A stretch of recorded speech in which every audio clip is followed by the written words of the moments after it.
Kasi kami po, ha? At kahit na sino, dapat ito ang isipin mo eh. Kung gagawa ka ng isang bagay, dapat una, huwag kang susunod ka sa mga patakaran. At sumulat po tayo sa Quirino Grandstand Oo. na dapat doon talaga gagawin ito pong National Rally for Peace sapagkat meron daw pong mga naunang event dyan sa nabanggit na lugar. Meron daw grupo na nakapagpapasyon. Yes. At ang balita natin, ang reservation natin hanggang Marso. Yun po ang Kasi sabi nila, ipa-reset nyo na lang. Kailan ba? Oo. Mga Marso na. Ayun ang sabi. Kaya po, Wala ka nang choice, di ba? ang National Rally for Peace ay napunta po ng Liwasang Bonifacio. Yun! Oo. Yun ang ano. Oo. Yun ha? So, Liwasang Bonifacio. Opo. Kasi ang Liwasang Bonifacio ay isang, kung tawagin ay Freedom Park sa Yes. City of Manila. Ibig sabihin, pwede kang magsagawa ng Open yan, Freedom Park talaga Open. yan. Yes, Huwag ka oo. nang kumuha ng permiso. So, kung doon sa Quirino Grandstand, Oo. ay sabi, hindi ko kayo pwede dito kasi may grupong May nauna na pong gagamit sa Oo. naturang petsa. Eh, doon tayo sa pwede. Ayun. Eh, ang pwede yung Freedom Park.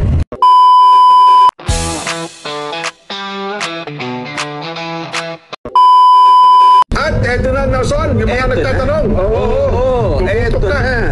Teka muna. Tumutok po kayong mabuti. Teka muna, patawagin muna natin iba kasi baka biglang natulog eh. Oo, makinig po kayo mabuti. Yung mga nakatulog, Oo. at yung iba pa, pakitawag nyo muna, ha? Ayan. Yung mga vlogger, vlogger na sumusubaybay, pakitawagan nyo rin. Ayan. I-notify nyo muna, oy, makinig daw kayo dun sa dalawang kamoting kahoy. May announcement tayo para po sa malaking pagkilos. Ayun. May kinalaman po dito sa January 13. Yan, oo. Oo. Kasi, Jen, Apo. kaya natin to gagawin para maging malinaw. ha? Kasi nitong mga nakarang araw, ay marami ng usap-usapan ha? Yan na nga eh. Tungkol dyan sa gagawing National Rally for Peace. Oo. At ang May kanya-kanya ng komento, opinion, Meron iba-iba. pang ibinigay sa akin na vlogger na hindi naman siya masyadong kasikatan. Oo. Pero ang kinokomentuhan niya, bakit daw doon gagawin sa venue na yon na dito sa Maynila Oo. ay sa Liwasang Bonifacio. Nagdala ko nga sa iyo. Ako, ayaw ko na nga sanang pansinin. Oo. Pero parang nakaka-insulto lang ng konti. Eh, hindi naman. Sa akin naman, hindi. Ako personally, Nelson, Na ano ka ba? Na-hurt Sa ang akin, feelings ko eh. Nung pinakinggan ko, sabi ko, meron kasi siyang punto, ha? Oo. May punto siya dun sa sinasabi niya. Ang narinig kaya naman na-hurt ang feelings ko sa kanya. Oo. Eh, sabi niya, hindi ko po talaga alam ang dahilan eh. Hindi pa niya alam ang dahilan. Pero kung ano pinagsasabi niya. Di ba? Sa bagay, tama ka doon. Pero ang kanyang sinabi ay, Lalaking abogado pa naman ito, ganun no? ba? Oo. Baka naman hindi totoo. Ayun na nga. Ayun po. Baka hindi totoo ang abogado. Attorney ang tawag sa Ganun ba? kanya eh. Eto, Jen, ha? Ito naman din ay sabi ng iba, ha? Oo. Dalawang bagay. Una, ang sabi ho ng ilan, kasama nung vlogger na tinutukoy ni Jen, Oo. bakit sa Liwasang Bonifacio gagawin? Oo. Ang ibig sabihin, kokonti lang kayo. Yun ang kanyang opinion. Yan Yun ang kanyang konklusyon. Dahil ang Liwasang Bonifacio, tama nga naman, dahil ang Liwasang Bonifacio, napakadaling punuin ng tao. Ay, oo. Di ba? So, ibig sabihin na niya, kakaunti na talaga pupunta. Gusto niyo lang magbukang marami kayo eh. Ibig sabihin Oo. yan ay talagang wala. Yun ang gusto niyang palitawin dito. Oo. Walang sumusuporta sa inyo. Kayo Yun lang na. yan. Hindi kayo na. sasamahan ng sambayan ng Pilipino. Oo. Dahil ang sambayan ng Pilipino, kung susundan natin yung kanyang pananaw, Oo. ang sambayan ng Pilipino ayaw sa kapayapaan. Ang sambayan ng Pilipino gusto magugulo. Mga leader naman sa'yo nag-aaway-away. Naku po. Mukhang hindi presa ito. Wala ba? Ang sabi Kasi niya, ang Jen, tao matino isip, gusto niya kapayapaan eh. hindi, ang isa pang punto niya dyan, bago Oo. yung announcement mo. Ang isa pa niyang punto ay hindi naman ko iniimbestagahan natin ang isang departamento Oo. sa mga ginagastos niyang pondo, hindi na tayo payapa. Ba? Payapa pa rin naman ang Pilipinas, di Oo ba? nga naman, Hindi naman sabi tayo niya, no? katulad na ibang bansang magugulo. Oo. Ito ho ang hindi nyo nakikita. Ang isa bang bansa na ang isang vice-presidente at ang presidente ay gusto na magpapatayan, tahimik pa ba yan? Payapa pa yan, di ba? Di ba? Eh, tataka nga ako Gusto sa na nga magsalpukan ng dalawa eh. Oo. Mabuti nga lang at isang pagkakataon, nahimasmasan yung isa. Oo. At ang sinabi niya, hindi, ayaw nating mag-away-away tayo. Yan. Wala yang kahinan at na, mag-impeachment pa tayo. Oo. Sayang lang ang oras, di ba? Kung hindi lang kami nagsalita sa palatuntunan sa ganang mamamaya, hindi huhupa po si Posyon. At yun po, tuloy-tuloy na po. at sabi yun niya. ang pinapabura natin. Yun na nga. Yun ang sinusuportahan natin. Kaya Oo. tayo, ang mga leader, dapat hindi mag-away. Oo. Di ba? Mag-usap kayo. Kung gusto nyong investigar, mag-investiga. Pero magpapatayan pa kayo. Oo. Yun ang yung hindi natin sinasangayunan. At Oo. uubusin nyo ang oras sa kung ano-anong mga bagay na sa tingin natin ay hindi naman talaga makakabuti. Yeah. Mismo presidente na nagsabi dyan eh. Totoo. Di ba? Di ba natin paniniwalaan yun? Yun na nga. Oo. Eh, kapanipan naman, sa pagkasabi naman ng Pangulo, it's a storm in a teacup. Ano sabi? It's a storm in a teacup. Storm in a teacup. Oo, it's Nung una ko a- nga narinig yan, Oo. Jen, pumunta ako dyan sa 7-Eleven. Umorder ka ng storm? Oh, meron ka bang storm in a teacup? Akala ko kasi bagong brand ng tsaka yun eh, ha? Hindi, alam mo naman tayo, hindi tayo nag-aral sa Cambridge eh. Mga nagsipag-aral sa Cambridge na Ay, nakaka... totoo yan, ha? Kasi Oo. ang tea, yung tsaa, Oo. yan po ay tradisyon ng mga British. Ay, totoo. Mula pa nung unang panahon, di ba? Mm. Talagang merong tea party kung tawagin. Oo. Pag nagpulong-pulong yung mga nasa altas sa syudad, yung mga medyo na matataas ang antas, hindi kape ang iniinom niyan. Ay. Hindi rin soft drinks lalo na. Totoo. Tsaa, tea. Oo. Kaya kapag nakakita sila ng usapan ng, di ba? Oo. Sabi nila, ay, walang kwenta yung pinag-uusapan nyo. Bakit? It's just a storm in a teacup. Ayun. Parang, Bigyan mo na konti, ano? It's a storm in a teacup. yeah, iinumin ko lang yan. Oo. Ganun kaliit yan. Oo. Walang kabagay-bagay. Yan. Alang kakwenta-kwenta Eh, niya siguro mga... maganda, iparinig uli natin sa ating kababayan. ganon. Yung pahayag ng Pangulo Jen. Oo. Doon sa, ang gusto niya ay, huwag nating sayangin yung oras. Ayan. Nandun tayo dyan eh. No? Oo. Ano man po ang gagawin ng mga opisyal ng pamahalaan, hindi dun sa pagsasayang ng oras. Mhm. Ano man yan. Totoo. Eh, pakinggan na ho natin ang Pangulo. Ready na ba? Ready Sige na. nga, pakinggan nyo. At ano, yung pumupuna sa atin. Pakinggan mo nga ito, sabi ng Pangulo. Ito yung Ay, sinasabi papirin lang daw, papirin lang. Ito yung sinasabi natin Oo. na kaya kailangan nating suportahan. Oo. Kaya payapaan. Di ba? Tapos ang bandang huli, ang kanyang exto, Oo. number 1 nominee pala siya ng isang party list group. Yung Ay, kasalita na yun, no, Alam mo, gusto lang gusto ata magpapansin at siguro baka akala niya kapag kapupunahin natin, nagpapagitin natin ang kanyang pangalan dito, Oo. baka alam mo naman sa politika, additional din. Pero nagkamali kasi di pa paano kami? Di ba? Tapos ang kampanya nito, parang huwag na ho kayong sumuporta dyan. Parang ang kanya, masyado niya minimenos yung gagawing rally for peace. For peace nga eh. Oo. At ito, national. Yes. Na rally. Hindi lang ho dyan sa Maynila. May iba't ibang lugar pa. Oo. Pero, bakit nga ba napunta ng Liwasang Bonifacio dyan? Yan. Oh. Ito po ngayon ang ating sasagutin. Attorney, baka napapakinggan mo. Oo. Eh bakit pa kami napunta ng Quirino Grandstand? Ano, Liwas. bakit ang Liwasan Bonifacio? Eh, mas malaki ang luneta. Oo. Mas malaki ang Carino Grandstand. At saka marami ang sasabi, tsak na, naku, ka-traffic yan kayo, pamimirwisyo lang kayo eh. Gusto nyo kasi dyan sa Liwasan, ayaw nyo doon sa Quirino Grandstand. Hindi, sasagutin ko na muna, number Oo, one. Ha? oo. Kasi kami po, ha? At kahit na sino, dapat ito ang isipin mo eh. Kung gagawa ka ng isang bagay, dapat una, huwag kang susunod ka sa mga patakaran. Ay, tayo pa. Di ba? Oo. Mama, sinabi nila na ay doon po kayo pwede, dito Oo. hindi. Eh, ano gagawin mo? Ay, sapagkat tayo masunuri sa gobyerno, masunuri tayo sa gobyerno, Nelson. Susunod tayo. Susunod. Yes. Ano ba yung pinasunod na nila sa atin, Jen? Ano Oo. sabi nila? Sumulat po tayo sa Quirino Grandstand Oo. na dapat doon talaga gagawin. Ito pong National Rally for Peace. Ano ba yung nakakasakop dyan sa Carino Grandstand, Jen?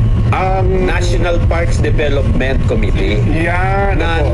sa kung ahensya na nasa ilalim ng Department of Tourism. Opo, itatama din pala natin kasi parang mayroong mga vlogger ata nagalit sa kasalukuyang administrasyon ng Maynila. Hindi sa Parang local government yan. Hindi po ito under ng local local government ng Maynila ang Quirino Grandstand. Ibang ahensya po ng gobyerno ang nakakasakop dito. National Parks Development Committee, Yan. agency under ng Department of Tourism. Yes. So kapag gagamit ka ng luneta, gagamit ka ng grandstand, Oo. at ano pa man doon na mga lugar, hihingi ka ng permiso sa National Parks Development Committee. Yan, hindi po sa lungsod ng Maynila, city government ng Maynila. Hindi. Oo, hindi po doon. Ngayon, ang kanila pong tugon sa aming liham ay ganito. Please be informed that the Quirino Grandstand is not available on 13 January 2025. Yan. Sapagkat meron daw pong mga naunang event dyan sa nabanggit na lugar. Meron daw grupo na nakapag-reserve. Yes. At ang balita natin, ang reservation natin hanggang Marso. Tagal na ba, Marso?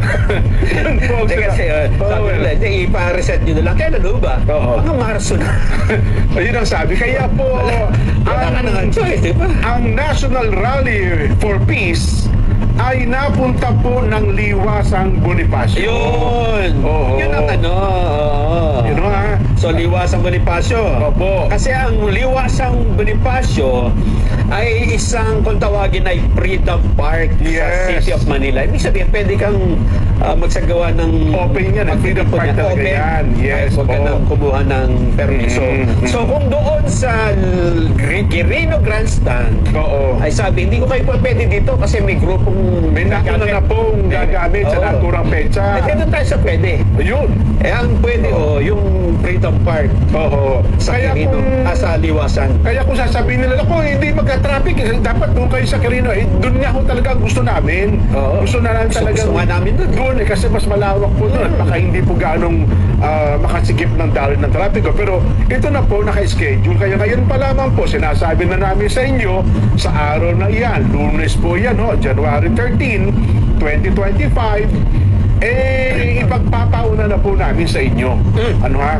Na sana ay huwag kayong magdamdam, huwag kayong magalit kung marami pong tao, marami sasakyan, mag-traffic, sapagkat dyan po namin sasagawa ang National Rally for Peace. Tandaan niyo po National Rally for Peace. Ito po'y rally, pangkalahatan po ito.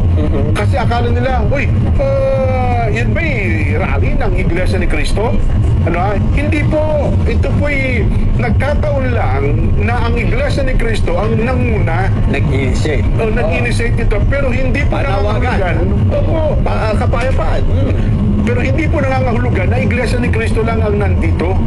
Kaya ako kami naroon sa Quirino, sa Liwasang Bonifacio, sapagkat kami po, mamamayang Pilipino, nananawagan kami, di ba, nang magkaroon ng kapayapaan.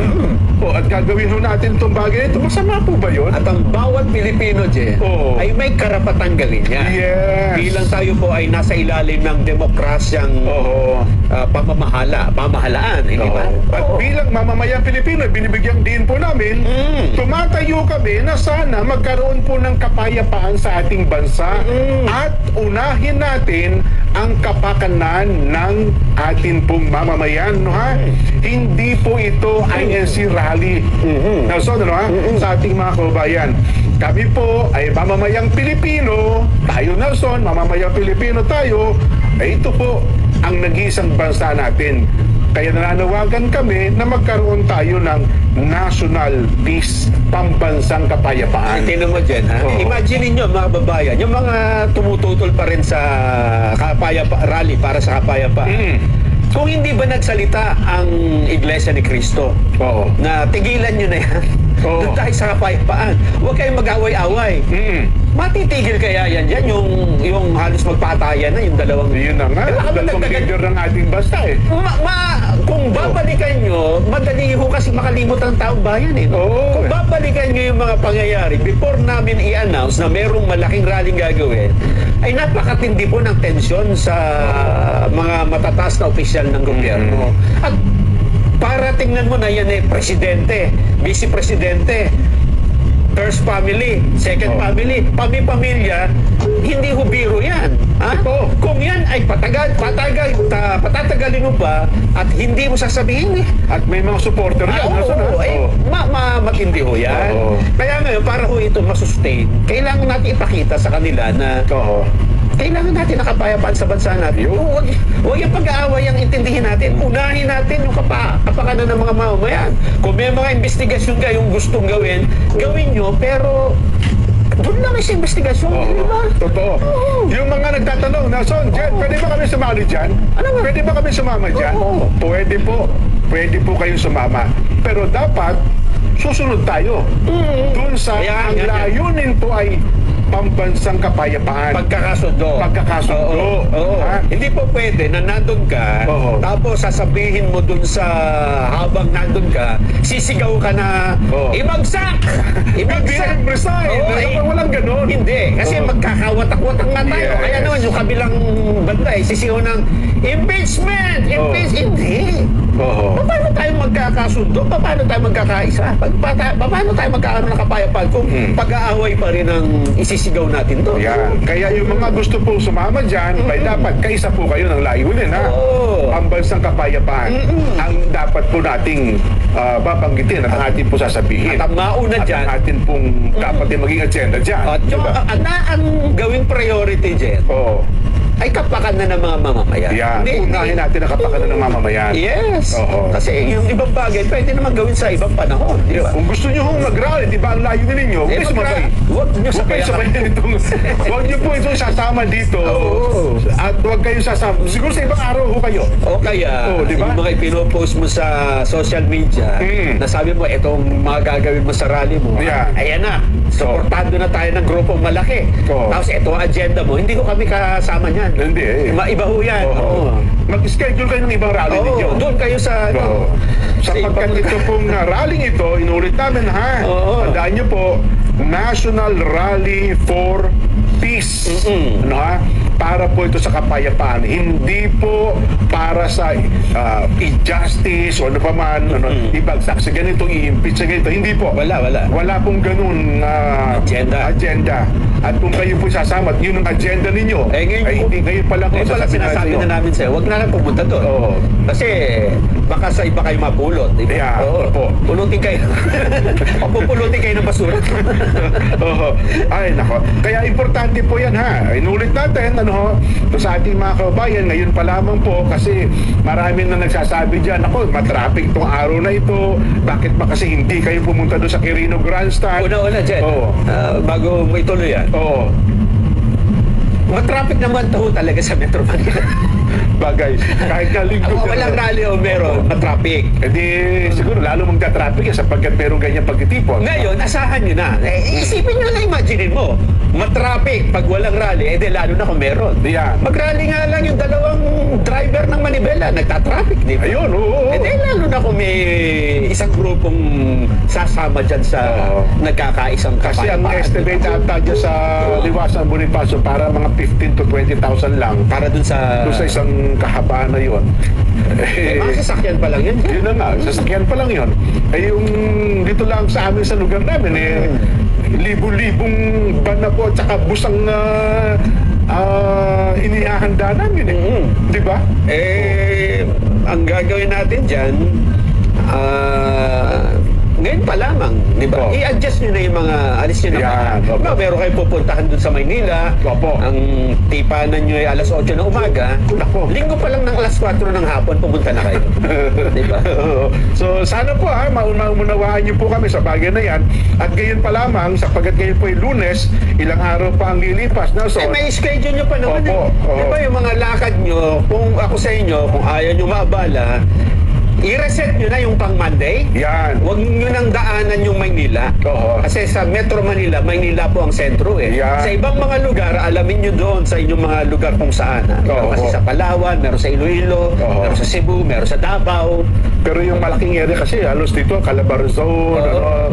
sa iba't ibang mga lugar, ang mga hindi kaanib sa Iglesia ni Cristo, mukhang pupunta rin. So, marami din pong grupo. Totoo yun. Meron nga akong nariga, parang grupo ng Tarlac, mga hindi kaanib sa Iglesia ni Cristo, ay pupunta rin doon. Hindi naman sila magsasalita. Parang magpapakita lang daw ng suporta. Ganun daw ang gagawin. Kaya ang panawagan namin, total, Lunes, Oo. Martes, Miyerkules, Huwebes, Biyernes, Sabado. May 6 na araw pa para mag-reschedule ng mga gagawin. Di At ba? ito naman, Nelson, araw-araw din natin babanggitin. Oo. Baka meron po hindi mga nakapakinig o kaya naman na hindi po nakasubaybay sa araw nito. Uulit-ulitin po namin dito po sa palatuntunan sa ganang mamamayan para sa araw na yon, ay wag na po kayo magalit sa amin. Oo. Ha? Pagka nagalit pa kayo sa araw na yun, ikaw na yung pinaka... Ba't hindi mo schedule? Yun na nga. Ba't hindi mo reset? Di ba? Alam mo Oo. namang may rallying gagawin, di ba? Opo. At ina-expect mo na ay sigurado hindi lang liwasan ito. Oo. Di ba? Expect Yun mo na. na liwasan, ganun lang kaliit. Ang pupunta, ganun ka Nako. dami. Oo. Isipin mo na lang. Aapaw ho yan. Aapaw ho yan talaga. Kaya nga ako ay nagtataka doon sa mga magtitipon doon sa Quirino Grandstand eh. Titingnan ko kung sino sila dyan. Panonood Kasi ko sa araw ng Lunes. ayaw nila tayo papuntahin doon. Oh, sa bakit sila daw inauna? Tingnan natin rin gano'ng kadami. Baka Uy, pwedeng palit na lang tayo ng venue doon sa grupo na yun. Baka doon na lang kayo sa liwasan. Dyan na lang kami. Gano'n? Baka naman pwede. Para... Kasi kung maluwag-luwag naman sila doon. Baka Hindi, pwede. ako naman, Nelson, titingnan ko kung sino yung mga yon. Kaya nga. Kasi ang sabi nila, ang kanila daw pag-itipon hanggang Marso na eh. Araw-araw ko yan. Pupunta ako doon araw-araw kung talagang nandun sila araw-araw. Kaya mula sa Baka may January 13, Baka may sumba. alamin natin kung sino-sino po ang grupong ito na naunang nagpa-schedule doon sa Quirino Grandstand. Oo. So inulit natin ha. Ang talaga pong gusto natin, di sa gawa, ito pong National Rally for Pista ito sa Quirino Grandstand. Yan. Pero sinabihan po tayo na ang Quirino Grandstand sa January 13 ay hindi po available. Ayan, May sapagkat grupo. may naiba na pong naunang grupo na nagpa-schedule sa nabanggit na lugar. Ano ha? So, hindi na po namin ipakikita itong liham na ito. Alam niyo naman tayo, masunurin tayo sa batas na ano ha? Pero again ha, binibigyan din natin. Hindi po ito kasi yun nga, nabanggit na ilang mga vlogger, ang akala ata, ang city government of Manila ang tumutol. Ginagamit na lang nila yan sa, alam mo naman, election eh. Ayun na nga, mukhang nakapaging sa ibang tao at yung mga gano'n. Tayo naman, sa totoo lang, based sa dokumento na hawak natin, Nelson.